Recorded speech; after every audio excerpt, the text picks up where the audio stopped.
Bom dia a todos. Muito feliz em revê-los. Agora mais feliz ainda que a minha neta mais velha acabou de chegar. Muita honra para um pobre avô. O Hélio foi muito eloquente. Você até poderia continuar, viu, Hélio? Estava indo bem, viu? Antes de o Hélio começar a me fazer as perguntas, eu espero que ele só faça aquelas que a gente combinou, né, Hélio? Vai dar uma variadinha, né? Mas se fosse o Anésio ou a Isaura, pode jogar fora o script que eles iam já. Eu me lembro de uma história de uma senhora que trabalhava num banco e ela, de repente, passou a sentir um pouco de ansiedade. E, infelizmente, esse é o primeiro passo que é diagnosticado para as pessoas que entram para o terrível pântano da depressão. Antes de ontem, em Bauru, uma médica de 29 anos, uma mulher muito bonita, muito bem postada na vida, infelizmente faleceu, levada pela depressão, atentando contra a sua própria vida. E de nada adianta nós trazermos as situações escabrosas que nos são relatadas pelos espíritos, os depoimentos de suicidas registrados por Allan Kardec no livro O Céu e o Inferno. Eu não gosto de falar desse assunto ameaçando as pessoas das consequências do suicídio. Simplesmente porque quem perde o instinto de conservação é que surgiu na sua vida alguma coisa superior a isso. Dizem os entendidos no assunto, e a Organização Mundial da Saúde está prevendo uma previsão muito triste, de que em 2020, a depressão vai levar mais gente à morte do que qualquer outra causa. Só será superada pelas doenças cardíacas. Nós, espíritas, temos uma responsabilidade muito grande, principalmente aqueles que trabalham na aplicação dos passes, naqueles que fazem o trabalho fraterno de recepção das pessoas que vêm à casa, porque o Espiritismo é o consolador prometido, mas ele vai consolar ninguém se não contar com nós, com os homens. Deus ajuda os homens através dos homens. Daí a necessidade de o dirigente, o voluntário, que está conversando pela primeira vez com o entrevistado para indicar o passe, ou o estudo, ou qualquer outra atividade da casa espírita, de diagnosticar essa verdadeira catástrofe, que é a ansiedade, que cresce para a depressão, e se não for bem cuidada, tanto sob o aspecto médico, psicológico, psiquiátrico, emocional e espiritual, pode levar ao suicídio. Esta bancária estava exatamente com esse problema. Procurou o médico rapidamente, e o médico disse para ela: minha filha, eu estou percebendo algumas coisas em você. Vou lhe fazer algumas perguntas para confirmar o meu diagnóstico. Como se chama a moça com quem você trabalha? Cíntia. Cíntia do quê? Não sei. O que ela faz? Não sei. Qual o sobrenome dela? Não sei. Olha, eu já sei o que você tem. Você está disposta a fazer tudo aquilo que eu lhe pedir? Doutor, eu estou desesperada. Não quero mais sair de casa. Quero ficar no escuro, embaixo da cama, embaixo da mesa.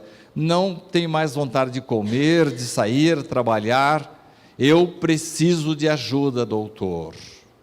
Muito bem. Se fizer tudo o que eu lhe disser, você terá uma grande possibilidade de se safar dessa situação. Diga, doutor, o que o senhor mandar eu farei. A primeira coisa que eu quero é que você aproxime-se da Cíntia. Pergunte o que ela faz, quais são as suas expectativas, como você poderia ajudá-la. Ah, você tem um jornaleiro perto da sua casa? Tenho, doutor. Eu quero que você se aproxime dele, pergunte o seu nome, o sobrenome, a sua família, como talvez você poderia auxiliá-lo. E finalmente, quero que você faça amizade com o zelador do seu prédio. Vá até lá, pergunte o nome dele, como você poderia auxiliá-lo de alguma forma. Volte daqui 2 meses. Ela não voltou, mas mandou uma carta cujo conteúdo extravasava alegria, felicidade, reconhecimento, agradecimento. Doutor, eu não sabia que o seu remédio ia me fazer tão bem. Que remédio? Eu fui procurar a Cíntia. Descobri que ela precisava de ajuda para passar no vestibular. E ela passou, doutor. Fui atrás do meu jornaleiro, estava com uma filha doente, não conseguia assistência médica, e nós fizemos um mutirão, e de repente, ela está boa agora, doutor. Ah, o meu zelador era analfabeto, mas eu o ensinei a ler e a escrever. Ah, doutor, se eu soubesse que fazer o bem desta maneira me traria tanta felicidade, eu teria começado antes. Aristóteles diz que a felicidade consiste em fazer o bem, simples assim. E nesta manhã, eu vou tentar passar para vocês algumas observações. Alguém vai dizer, nossa, você escreveu já 10 livros com base na doutrina espírita, tendo Allan Kardec de um lado, André Luiz do outro, Emmanuel do outro e Richard Simonetti me orientando. Por isso, poucos méritos desse escritor, senão o trabalho laborioso de pensar, de passar para o computador, de revisar, de fazer, de gravar audiolivro, essa parte sim é minha. Mas o conteúdo, quando eu penso que eu estou sozinho, ou que tudo é meu, os espíritos fazem assim, vai sozinho, e eu fico assim, olhando para o céu, mas que engraçado, eu tive aquela falta de inspiração do escritor, é normal isso?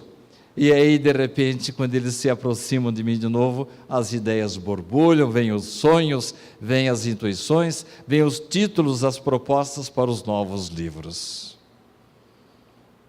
Eles, como disse Anésio, eles estão conosco. Agora estou à sua disposição, Hélio. Eu vou bombardeá-lo com algumas perguntas, do qual nós precisamos de respostas, não é? Então vamos lá. O senhor diz... A tela não me desmente. Se você sair do programa, não vai bater ali. Beleza. Você diz que no seu livro afirma que o meu lado feliz pode superar a ansiedade e a depressão. Todos nós temos um lado feliz? Eu me baseei na construção dessa nova obra, como você já mencionou, no Ser Feliz é uma Arte. Ser Feliz é uma Arte partiu o título, inclusive, de uma poetisa brasileira, que olhou pela janela e viu as coisas maravilhosas da vida, e ela falou, nossa, está tudo certo, mas só que eu tenho que atentar para os detalhes, porque eu, me apegando nesses pequenos detalhes, eu trarei felicidade para a minha vida. Foi nisso que eu pensei em Ser Feliz é uma Arte. Por isso que eu, às vezes, na dedicatória, eu coloco assim: torne-se um artista da felicidade.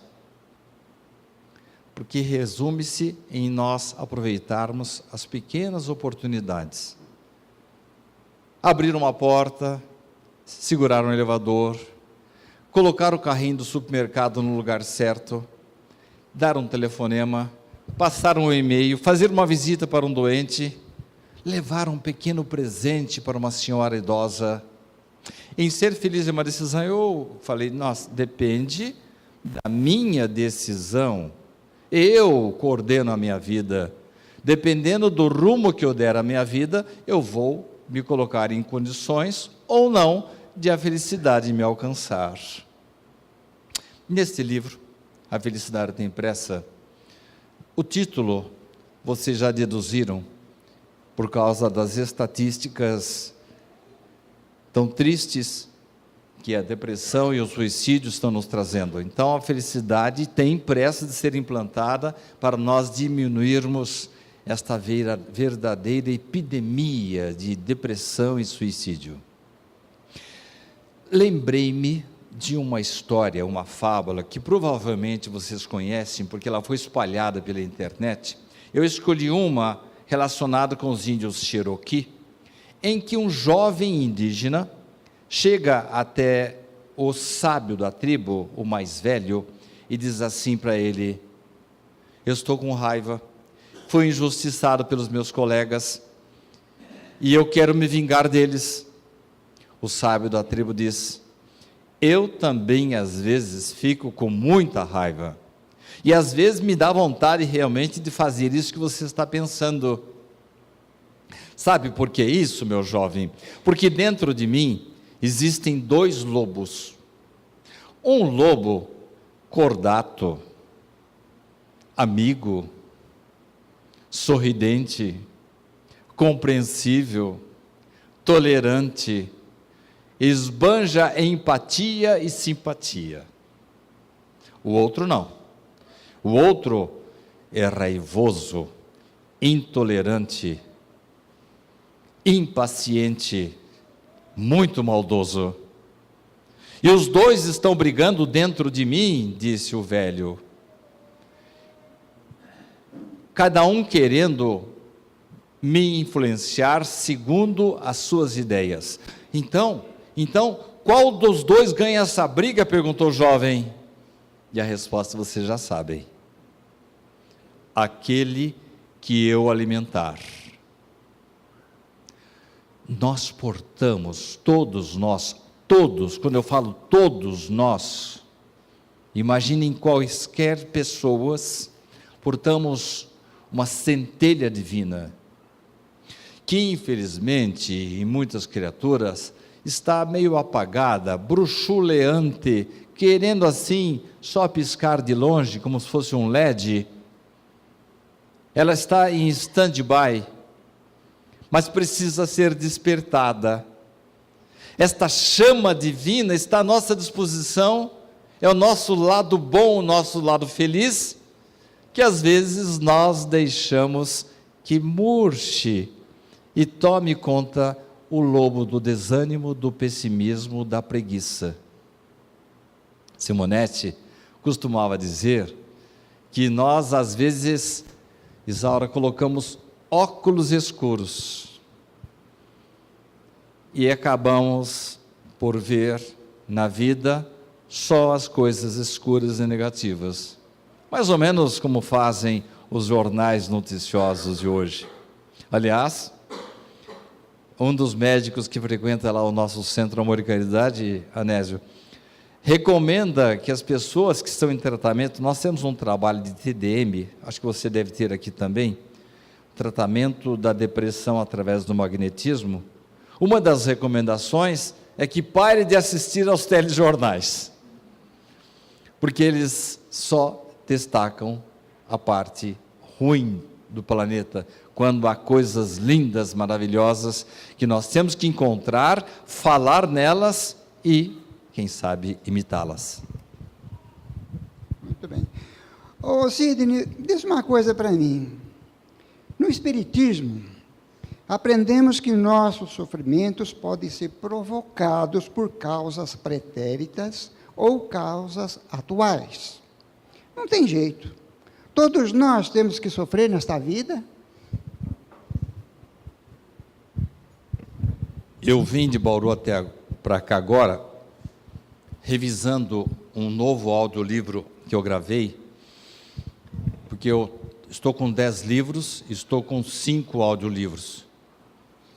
E o 6º agora está passando pelas nossas revisões. Então tem um rapaz lá da rádio ouvindo, o outro ouvindo, e eu ouço também para pegar os erros e arrumar. Eu nem me lembrava mais o que eu tinha feito, o que eu tinha escrito no meu primeiro livro, Reencontro. Nossa, eu gostei de muito que eu ouvi. Até uma frase de Gandhi, que eu não me lembrava mais. E eu a resgatei para dizer para vocês que Gandhi diz que todos nós, infelizmente, às vezes precisamos da dor. Mas o Hélio está me perguntando se a dor é indispensável. Alguém vai dizer assim, pragmaticamente, mas é claro que é, no mundo de expiações e provas, onde predominam o trio terrível, o egoísmo, a vaidade e o orgulho, tem que ter dor. Não tem que existir a dor. E vamos esperar um pouco, dividir. Dor é uma coisa, agora sofrimento é outra. Ah, mas isso é jogo de palavras. Eu quero saber se, como está na pergunta, nós sofremos por causas pretéritas, causas atuais, e temos que sofrer. O negócio é sofrer aqui na terra? Não. Embora Jesus haja dito que a felicidade não é deste mundo, vem Allan Kardec e especifica um pouco melhor essa colocação de Jesus, dizendo que a partir de agora eu já posso lutar e posso encontrar um ponto de equilíbrio a ponto de sofrer o mínimo possível. Você não respondeu a pergunta ainda. Aliás, precisa da dor ou não precisa? Aí eu me lembrei do meu tio Leco. O nome dele não era esse, era um apelido. Mas é como minha avó do Zolina o chamava, Leco. Eu estava ao lado dela, no fogão ali da casa, ela sentada, já tinha uma certa idade, e ela falou assim, mande chamar o Leco.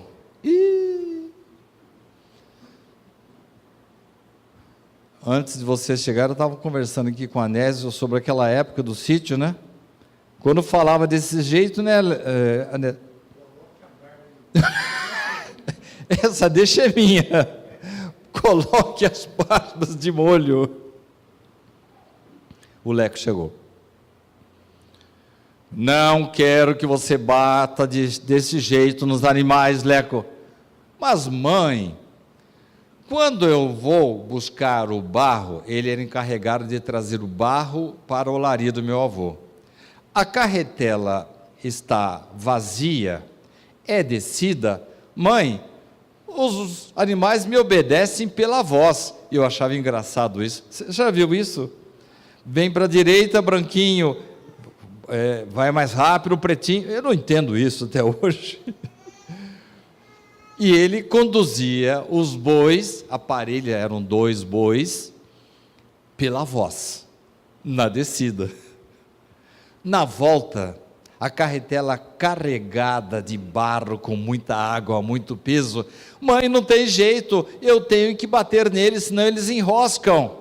Não quero saber, Leco. E quando dona Duzolina falava, tratasse de obedecer.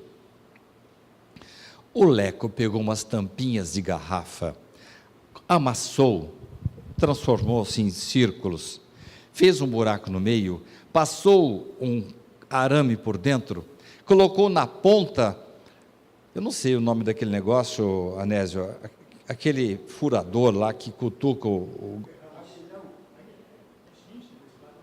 como que é? Chincha. O outro falou que é aguilhão. tem outro nome ainda. Bom, o que importa é que era o ferrão, ele usava esse nome, ferrão. Pois na ponta do ferrão, sem jamais ter ouvido falar de Pavlov, ele disse assim: eu vou ensinar. E foi condicionando os bois. Ele, na primeira vez, chacoalhava. O boi não saía do lugar. O boi não saía do lugar. E o aguilhão. Aí o boi saía. Com o passar do tempo, os bois foram se condicionando, foram aprendendo. Quando a carroça enroscava, ele o boi já saía. Já saía. Que tem a ver com a nossa história? Tem a ver, caros irmãos, que, como dizia Simonetti, a dor é o sino de Deus. Quando o sino plange, é sinal que alguma coisa está errada em nossa vida.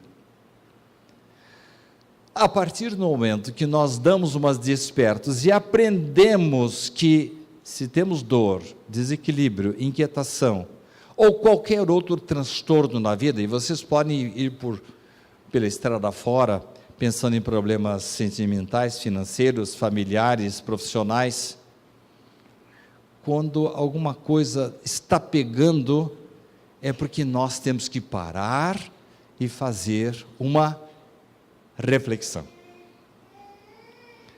Quando o amor, o trabalho, a dedicação, o empreendimento chega antes, não precisa da dor.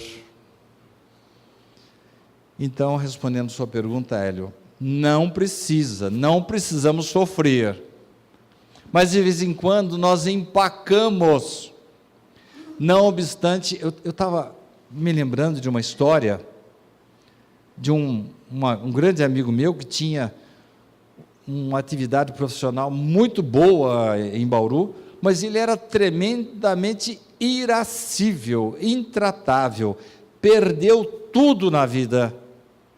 Ele só foi recuperar graças à esposa que, carinhosamente, e o nome dela era Amélia, e era uma mulher de verdade, e é até hoje de verdade, dizendo para ele assim: meu filho, enquanto você estiver agredindo as pessoas, você não vai se dar bem na vida. É assim, se temos alguma dor, algum problema, algum transtorno, antes de vir aqui fazer a sua oração, faça a reflexão. Mas espera aí, Deus não vai me ajudar? Vai. Mas eu tenho que fazer a minha parte. Senhor Sidney, estamos nos aproximando da época do Natal. Diz para mim, somente o peru morre na véspera? Esse dito popular reflete a verdade? Está escrito em algum lugar, no nosso destino, o dia exato da nossa morte? Nós terminamos ontem, em Bauru, um trabalho espetacular que Simonetti realizou durante mais de 30 anos, uma palestra sobre a morte, que inclusive deu origem ao seu best-seller Quem Tem Medo da Morte. E uma das perguntas mais frequentes que a imprensa nos fez na divulgação desse evento foi esta que ele fez para mim. Todos nós temos uma hora certa para morrer, e os jovens pensam assim, né? Não vai dar nada, não vai dar nada. Então, eles são imprudentes, eles abusam do álcool, abusam da droga, abusam da velocidade, aí morrem. Coitado, chegou sua hora. Manassés, ao lado de André Luiz, disse para Silvério, quando ele se preparava para reencarnar: não volte aqui antes dos 70. André Luiz estranhou. Porque nem todos são completistas. Mas que expressão estranha é essa? Uma expressão que não é muito conhecida no meio espírita, né, Anésio? Aprendeu André Luiz que todos nós, ao partirmos da espiritualidade, olha, a comparação não é boa, gente, a metáfora é horrível e pobre, mas vocês vão entender o que eu estou falando. É como se a espiritualidade nos desse uma carga de combustível. Não é muito diferente disso, porque todos nós temos realmente uma carga magnética que os espíritos chamam de fluido vital. Então está comprovado. Ele recebeu um combustível para 70 anos, só vai morrer com 70. Por quê?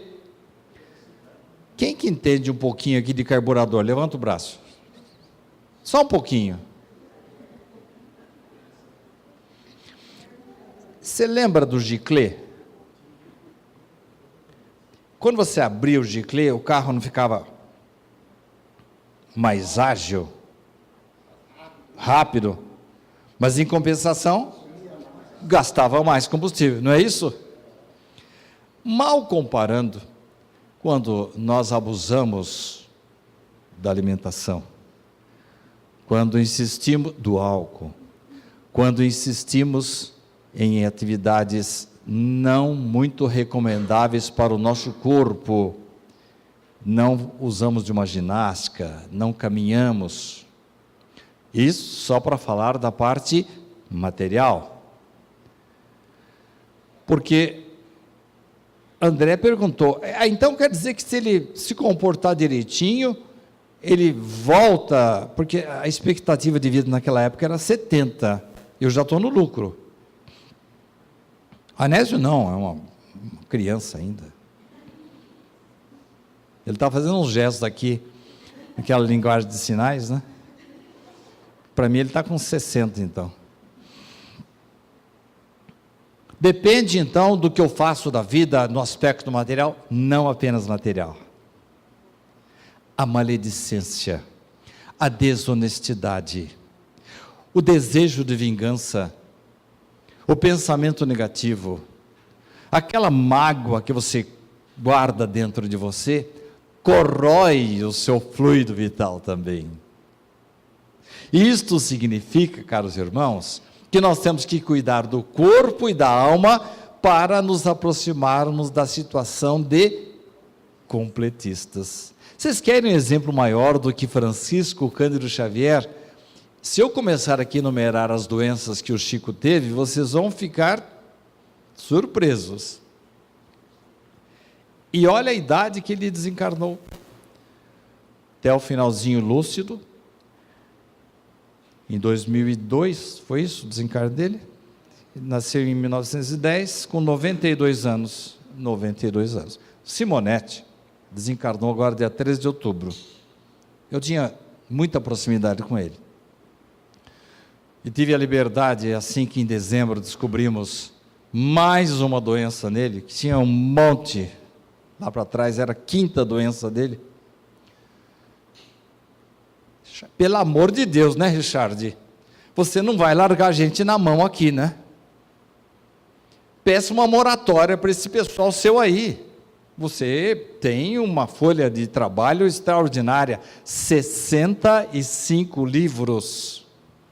Escreveu desde 1957, praticamente ergueu o Centro Espírita Amor e Caridade de Bauru, não apenas no aspecto físico, mas no aspecto doutrinário. Hoje nós temos 92 grupos mediúnicos.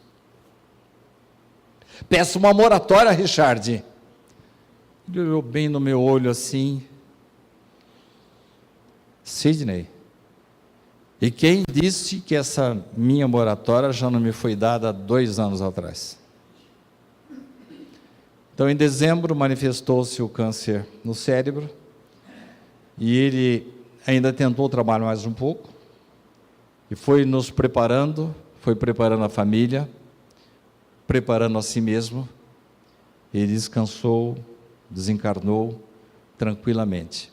Eu posso lhes assegurar que este é um exemplo de completista.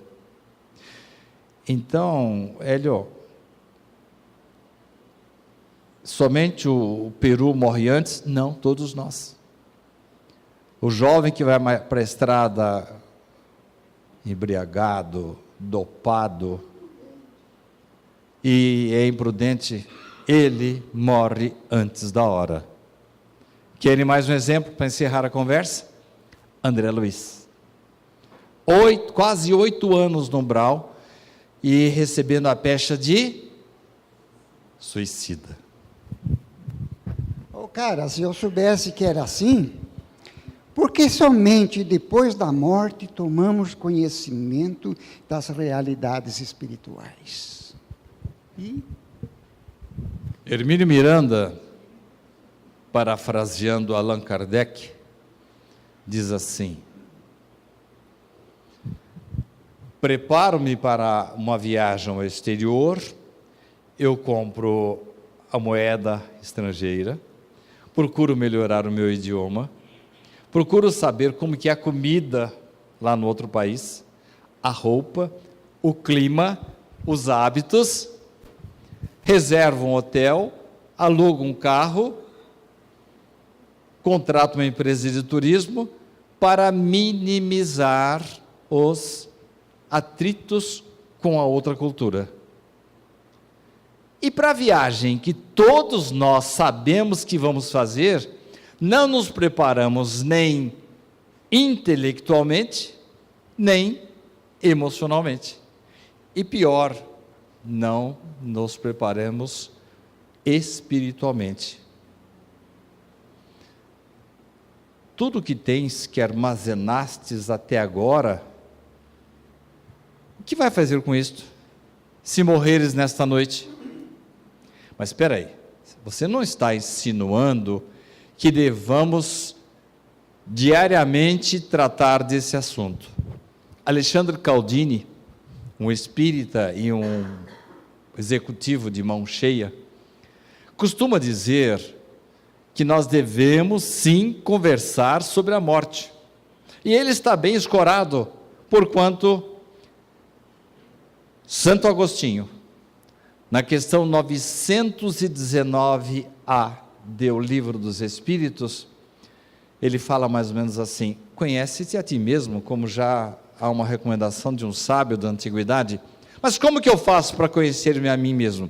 Fazei o que eu fazia enquanto estava na terra.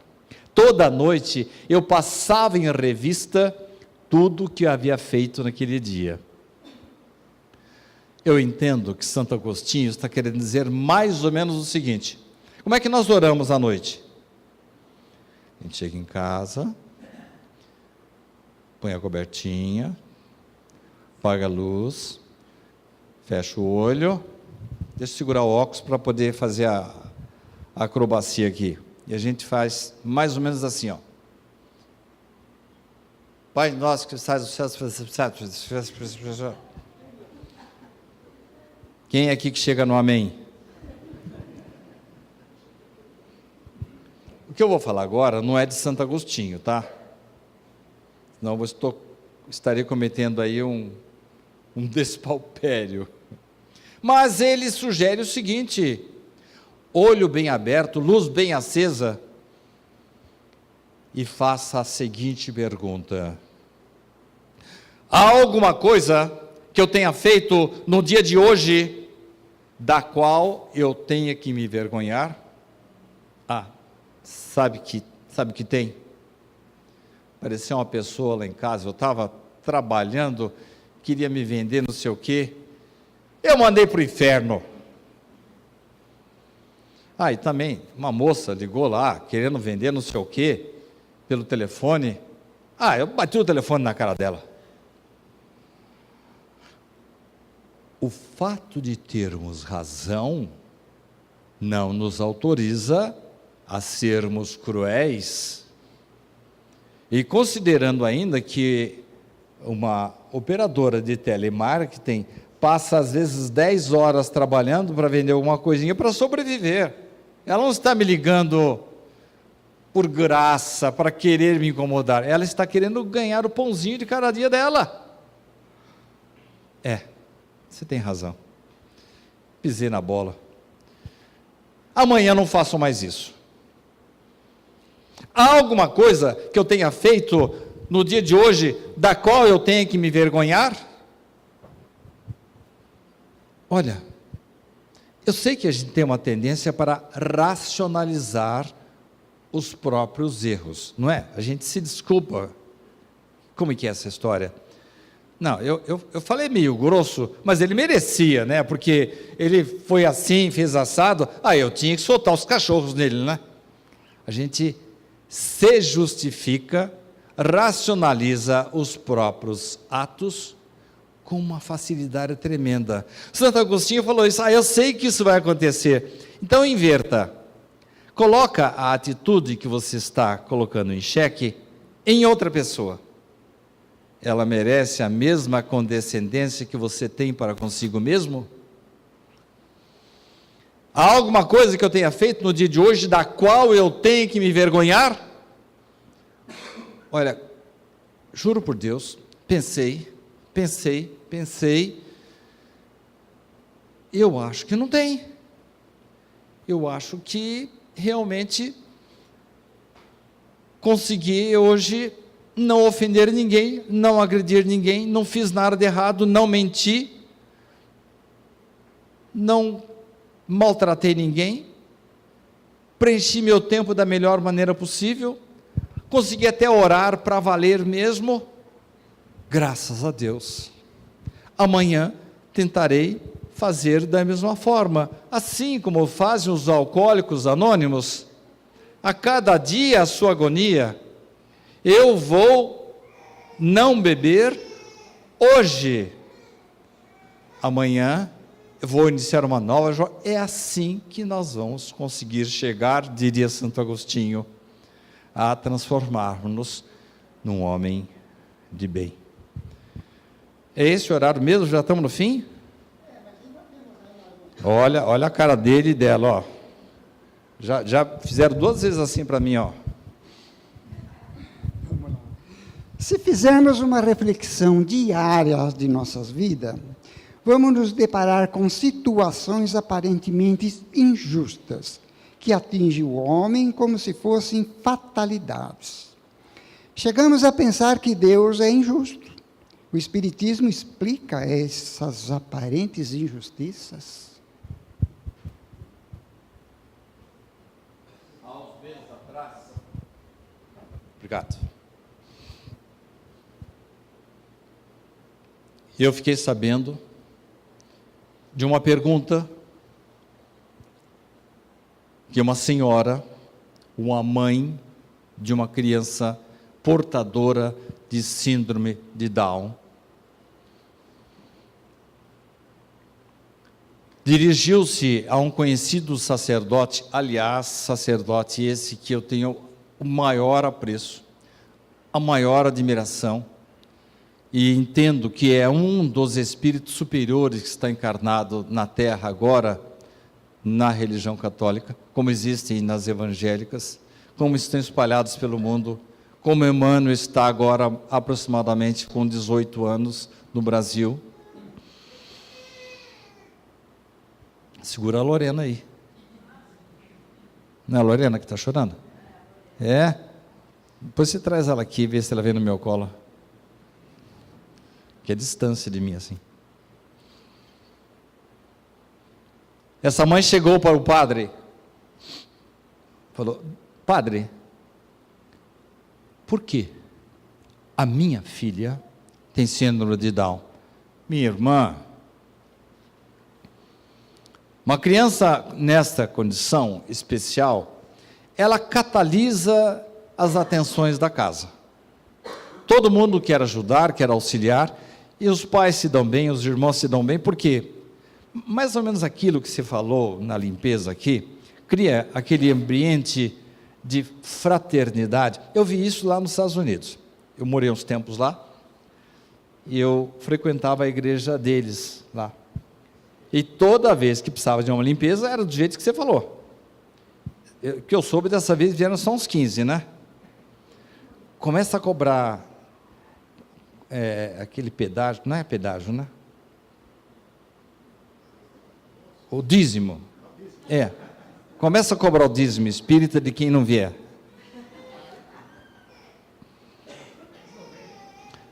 há um ambiente de fraternidade gostoso na casa, porque todos querem auxiliar, querem ajudar, querem puxar a responsabilidade. Enfim, minha irmã, passa a ser até uma bênção de Deus. Padre, eu sei de tudo isso. E acontece isso na minha casa mesmo. Desde que chegou essa filhinha, todo mundo se preocupa com ela, a gente se tornou mais amigo, mais tolerante. Realmente aconteceu isso, padre. Mas não foi isso que eu perguntei para o senhor. Eu quero saber por que a minha filha tem síndrome de Down e não a filha da vizinha. E aí, minha gente, eu fui até checar na internet para ver se foi isso mesmo que ele falou, para eu não trazer uma fake news para vocês. E ele responde assim: uma pergunta difícil de ser respondida, minha irmã. E honestamente falando, não sei. É claro que ele sabe. Tanto é que ele está passando por um momento agora de síndrome de pânico. Por que isso? Porque ele é um homem extraordinariamente inteligente e culto, e não está encontrando na sua filosofia a explicação que a doutrina espírita nos traz. Não há qualquer situação que não seja explicada pela doutrina espírita. E eu não estou falando de vocês lerem o Pentateuco inteiro, não estou falando para vocês lerem as 400 obras de Chico Xavier, não estou falando para vocês lerem os 13 livros da coleção A Vida no Mundo Espiritual de André Luiz. Eu estou falando para vocês estudarem somente o Livro dos Espíritos. Lá vocês vão encontrar todas as respostas da vida. O Espiritismo nos traz a chave mágica da reencarnação. Vem nos mostrar que qualquer coisa que tenhamos nesta vida, que estejamos sofrendo, tem uma causa. Deus é justo. Deus não permite que qualquer pessoa sofra sem ter dado uma causa. E se eu não achar a causa nesta vida, tenho que procurá-la numa encarnação anterior. O Espiritismo é essa chave mágica. Se bem que o espírita tem uma mania assim: aconteceu coisa com fulano, é karma. Calma com o karma. Porque às vezes a gente joga lá para 300, 400 anos lá atrás, a causa das nossas dores, e às vezes o passado não é assim tão lá atrás, não. Temos que dar uma olhadinha na nossa infância, na nossa juventude, o que estamos fazendo agora, porque às vezes o passado não é de 300 anos, às vezes é o passado da semana passada, porque eu não paro de semear. Aí vem aquela velha frase que vocês todos conhecem: a semeadura é livre, mas a colheita é obrigatória. O Espiritismo é essa chave mágica que nos traz a resposta para todas as nossas questões. Jamais vamos achar que Deus é injusto, porquanto nós temos resposta para tudo. Mais uma ou última? Quase terminando, tem mais 20 só. Se o sofrimento às vezes são necessários à nossa evolução, como veem os espíritos essas dores? Necessárias ou com desagrado? Eu percorri com o meu computador o Livro dos Espíritos inteirinho e achei umas 5 ou 6 manifestações dos espíritos superiores de desagrado em relação às nossas dores. Eles não gostam que a gente sofra. Como eu não gostava de ficar chamando a atenção dos meus filhos. Mas há poucos dias, a mãe da minha neta que está aqui, ela agora que tem 3 filhos, e ela sempre foi assim voluntariosa, foi a que mais teve a sua atenção chamada. Ela chegou para mim recentemente e falou: pai, você foi muito mole comigo. Ah, filha, só se eu matasse você. Então agora ela é mãe, ela entende por que, em algumas maneiras, eu tinha que assumir algumas atitudes que me eram extremamente desagradáveis, mas era para mantê-la dentro da ética, do correto, da honestidade, da verdade. Então, aos espíritos superiores, não lhes agrada as nossas dores, mas às vezes nós as tornamos necessárias. Se bem que os espíritos superiores encaram o sofrimento material até com uma certa condescendência. Como diria o Chico, isso passa, vai passar, isso passa, mas não em relação aos sofrimentos morais. Esses, se não houver uma introspecção, não houver uma modificação interior, eles não passam. E a gente vai para a espiritualidade tal qual somos. Desencarnação, gente, não muda nada. Não é um passe de mágica. Ah, morreu, era tão bom, virou santo. Nós vamos para lá tais quais somos na atualidade. Daí a necessidade de a gente recordar aquela frase que alguns mais estudiosos vão se lembrar. É uma frase tão importante, gente, que eu iria além dos limites espíritas. A frase começa assim: reconhece-se o verdadeiro espírita. Eu vou mais além. Reconhece-se, não importa se é espírita, se é evangélico, se é cristão, não importa. Reconhece-se o homem de bem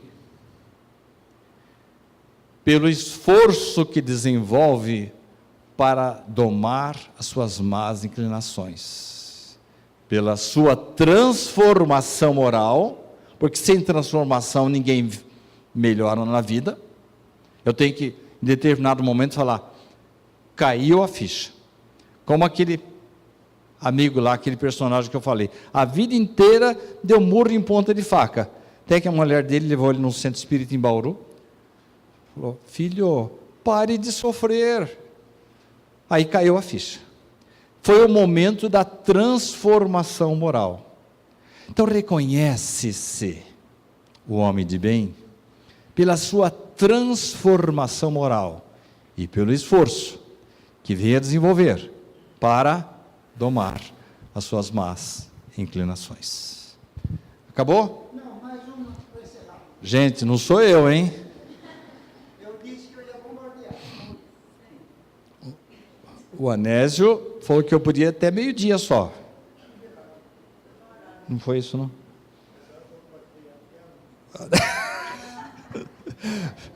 A Isaura não é boazinha assim como você está falando, não. Não, mais última para encerrar. Diz para mim, Sidney, você afirma no seu livro, não é? A Felicidade Tem Pressa, que o bem deve se tornar um hábito. Diz para nós, como é que fazemos isso? Essa pergunta, quando eu vi que o Simonetti estava já perdendo consciência, aliás, essa palestra aqui, essas perguntas todas foram respondidas pelo Simonetti, voluntariamente. Charles, eu quero a sua participação no meu novo livro. E ele gravou. E realmente, em alguns lugares, eu levo a voz dele. A minha resposta inicial era com base numa frase, numa mensagem de Emmanuel, chamada A Coragem da Caridade. O que ele quer dizer? Que nós vivemos num mundo de expiações e provas e que a corrente é geralmente no sentido da indolência, da desonestidade, da corrupção, da insegurança, da violência. A corrente é essa. Você tem que ter coragem de enfrentar essa corrente. E às vezes a pessoa, nossa, você está falando em Jesus aqui no local do trabalho? Nossa, como você é carola, você vai 3 vezes por semana no centro? não há outra saída. E eu não estou querendo trazer a brasa para a nossa sardinha, não, porque qualquer religião é válida. Eu entendo que a doutrina espírita nos traz mais detalhes, maior conhecimento. Eu me satisfaço com ela, e ela me traz mais tranquilidade, menor inquietação, mas se eu encontrar bons católicos, bons evangélicos, e mesmo aqueles que leem o Talmud, ou sei lá mais o quê, graças a Deus, meu pai desencarnou messiânico, e ele que me trouxe para a doutrina espírita, mas ele completou-se lá, e fez bem para ele até o final da vida, graças a Deus.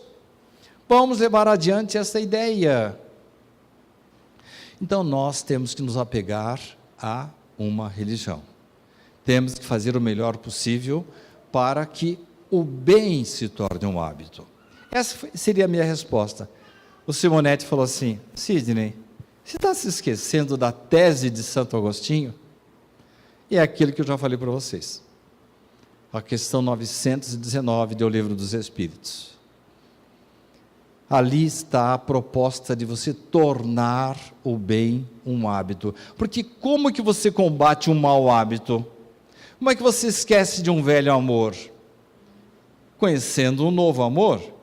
Como é que você combate a tendência que você tem de mentir, de encostar o corpo, de ser desonesto? É fazendo exatamente, criando um hábito contrário. Sidney, Santo Agostinho nos trouxe a proposta de tornar o bem, a oração, a disposição para o trabalho, como se fosse um hábito.